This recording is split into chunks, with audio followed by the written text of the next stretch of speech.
I have to say, I have three favorite poker books. One of a Kind, The Stu Unger Story by Nolan Dalla, Positively Fifth Street by James McManus, and yours is my absolute favorite, The Professor, the Banker, and the Suicide King. By the way, it came out in 2005. What kind of response have you had from the poker community to the book? And personally, what has writing it meant to you over the course of the last 9 years? Thanks, Jared. Before I answer, I want to say, especially because I interrupted your answer, to tell you how much I like Nolan Dalla's book. Jim McManus's book is also one of my favorites. I would also add Tony Holden's book, well as Al Alvarez's book, Big Deal by Tony Holden, and The Biggest Game Town by Al Alvarez. Of course, there are like tons of other great books, but I think it's an honor to be included in that group, and so I appreciate your including me in it.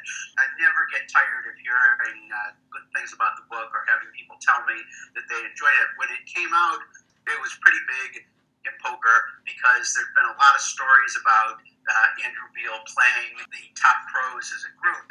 There had been little bits and pieces leaking out. A few websites had written about some of the individual results, or occasionally would write, the banker was seen at the Bellagio last night, or there's a rumor that he's coming back into town.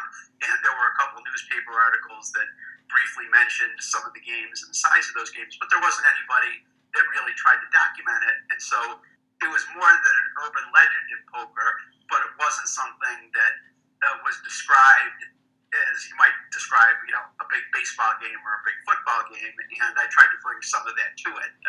Obviously, it was a cash game, so it wasn't like there was a competition in a sense that it was a championship or an elimination or something like that. They played over a number of years, and so there were winners and losers throughout that time, and people wanted to hear about who was winning and who was losing and what the games were like.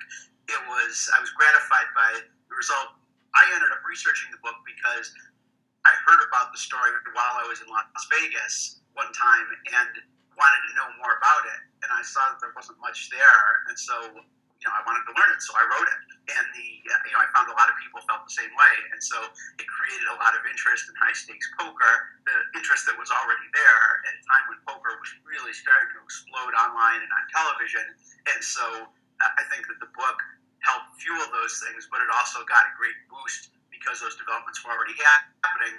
And, over the 9 years since, the book continues to sell well. It now sells well on Kindle. I'm hoping that I can get the publisher to come out with the 10th anniversary version this year that incorporates some of the later things I've written, some things that weren't in the book. But it's been a wonderful experience for me.